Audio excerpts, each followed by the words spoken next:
தமிழக சட்டப்பேரவையில் இன்றைக்கு 6 துறை மீதான விவாதம் தொடர்ந்து நடந்து கொண்டிருக்கிறது. இந்த விவாதங்களில் கலந்து கொள்வதற்கு உரையாற்றுவதற்கு முன்பாக நீ மனிதன் என்று நம்மை உணர வைத்து அடித்தட்டு மக்களும் மேம்பட வேண்டும் என்று அயராது உழைத்த வெண்தாடி வேந்தர், ஈரோட்டு பூகம்பம், சமூக நீதியை உலகுக்கு கற்றுத்தந்த ஏன் எதற்கு எப்படி என கேள்வி கேள் என்று நம்மை தலைமுறை செய்த தந்தை பெரியாரை வணங்குகிறேன். காஞ்சியின் மன்னன் எதையும் எதையும் வேண்டும் என்று சொன்ன அண்ணன், திராவிட முன்னேற்ற கழகத்தை தோற்றுவித்த பேராசான் அறிஞர் அண்ணாவை நினைத்து பார்க்கிற நேரத்தில் அனைத்து மக்களுடைய அன்பை பெற்றவர், அடுக்குமொழி பேசி நாட்டை கவர்ந்தவர், பேசி பேசி ஒரு நாட்டை ஆள முடியும் என்பதை உலகுக்கு உணர்த்திய உத்தம தலைவர் பேரறிஞர் அண்ணாவை வணங்குகிறேன்.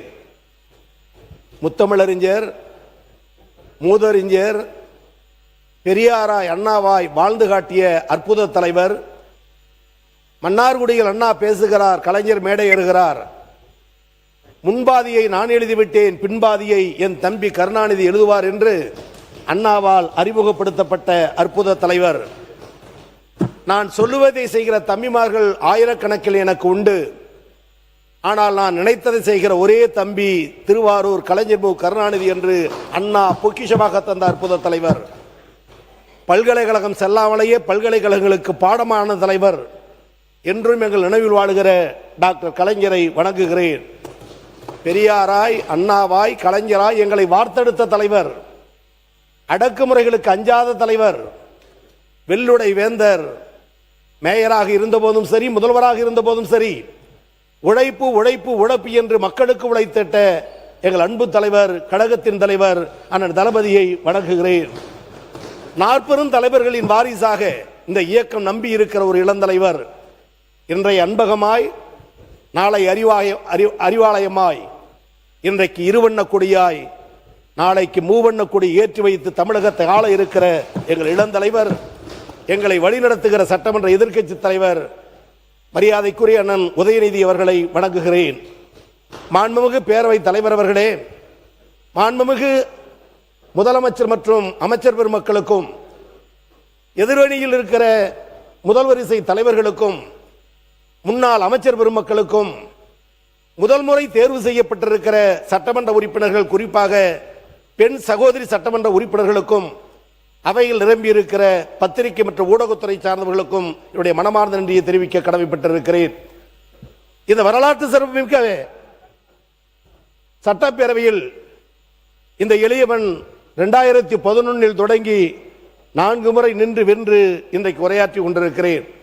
2011, 2016, 2021, 2026 என்று 4 முறையும் தஞ்சை மாவட்டம் திருவிடைமருதூர் தொகுதியில் ஒரு ஓலை குடிசையில் பிறந்த ஏழை தொண்டனை தேர்ந்தெடுத்து அனுப்பிய திருவிடைமருதூர் தொகுதி வாக்காளர் பெருமக்களுக்கும், அந்த அரிய வாய்ப்பை எங்களுக்கு வழங்கிய அன்பு தலைவர் கலைஞர் அவர்களுக்கும், அண்ணன் தளபதி அவர்களுக்கும், எங்கள் சட்டமன்ற எதிர்க்கட்சி தலைவர்களுக்கும், முதன்மை செயலாளருக்கும், அரசு கோடா மற்றும் ஐயா MRK போன்றவர்களுக்கும், எனது வெற்றிக்கு அரும்பாடுபட்ட கூட்டணி கட்சி தலைவர்களுக்கும், எங்கள் முன்னேற்ற கழகத்தின் முன்னணி நிர்வாகிகளுக்கும் அனைவருக்கும் இந்த நேரத்தில் நன்றி உணர்வோடு நான் நன்றியை தெரிவிக்க கடமைப்பட்டிருக்கிறேன். பேரவைத் தலைவர் அவர்களே, இன்றைக்கு 6 துறை என்றாலும் பள்ளி கல்வி மற்றும் உயர்கல்வித்துறையின் சார்பில் சில கருத்துக்களை அரசின் கவனத்துக்கு கொண்டு வர விரும்புகிறேன். கேடில் விழிச்செல்வம் கல்வி ஒருவருக்கு மாடல் மற்ற எவை, அழிக்க முடியாத சொத்து கல்வி, பொருள் அழியும், பொன்னடியும், அழகு அழியும், புகழடியும், அழிக்க முடியாத சொத்து கல்வி.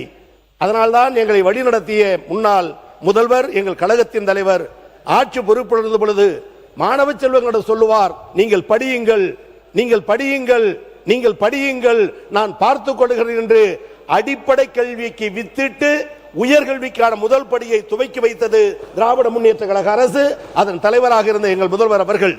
பேரவைத் தலைவர் அவர்களே, இந்த சபையில் பேசுகிற மாண்புமிகு அமைச்சர் பெருமக்கள், சாமானியர்களாக நாங்கள் இன்றைக்கு வந்திருக்கிறோம், சபையை பாருங்கள் என்று சொல்லுகிறார்கள். சாமானியர்களாக இன்றைக்கு நிரம்பி இருக்கிறோம். உங்களை போல் நாங்கள், எங்களை போல் நீங்கள். ஆனால் 1967, 68, 69 தேர்தல் காலங்களில் ராமநாதபுரத்து மன்னன் புகழ்பெற்ற சண்முகராஜா சேதுபதி என்ற ஒரு அமைச்சர் மன்னராட்சியினுடைய தொடர்ச்சி வளர்ச்சியாக இருந்தவர். ராமநாதபுரம் தொகுதியில் 1967 சண்முகராஜா சேதுபதி என்ற அந்த மன்னர் வீட்டு பரம்பரையை ஒரு குதிரை வண்டிக்காரர் தங்கப்பன் மூலம் திராவிட முன்னேற்ற கழகத்தின் வெற்றியை உறுதி செய்திருக்கிறோம். சாமானிய மக்களின் பிரதிநிதியாக பொது தொகுதியில் நாங்கள் வென்றிருக்கிறோம் என்று பெருமைப்பட சொல்லுகிறீர்கள்.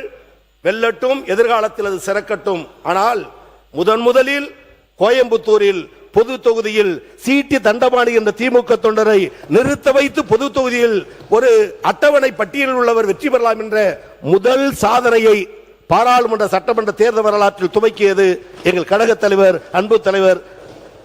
எனவே இந்த தருணத்தில் அரசின் கவனத்திற்கு மிக கவனமாக எடுத்துச் செல்ல வரும்போது கடந்த முறையோர் கூட கவன ஈர்ப்பு தீர்மானத்தில் குறிப்பிட்டேன். பாரதிதாசன் என்ற மாணவர் 2ஆம் ஆண்டு PhD அம்பேத்கர் பெயரில் அமைக்கப்பட்ட வெளிநாட்டு கல்வி மாணவர்கள் திட்டத்தின் கீழ் நிதி பெறவில்லை. அந்த கோரிக்கையை வைத்தார். மாண்புமிகு உயர்கல்வித்துறை அமைச்சர் அதற்கான விளக்கத்தை தந்தார். நான் அறிந்தவரை இந்த நிமிடம் வரை அந்த பிரச்சனைக்கு தீர்வு காணப்படவில்லை. மீண்டும் வலியுறுத்துகிறேன். பதில் சொல்லும் பொழுது அமைச்சர் தெளிவாக சொன்னால் அது சபைக்கும் நல்லது, மக்களும் புரிந்து கொள்வதற்கு வாசிப்பாக இருக்கும். மற்றும் ஒன்று செய்தி, இன்றைய தினம் நம்முடைய பரமேஸ்வரி காளமேகம் திண்டுக்கல் மாவட்டத்தை சார்ந்தவர், அம்பேத்கர் அயலக வெளிநாட்டு திட்ட மாணவராக பயிலக்கூடியவர்.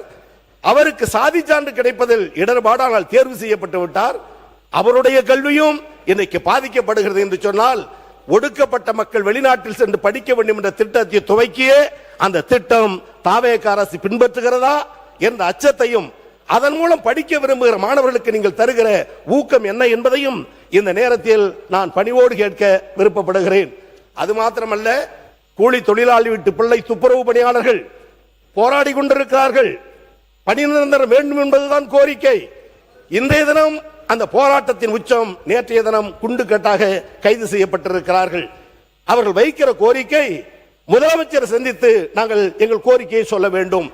கடந்த காலங்களில் போராடிய போது அவர்களை பனையூர் அலுவலகத்திற்கு வரவழைத்து ஆதரவு தந்தார்கள்.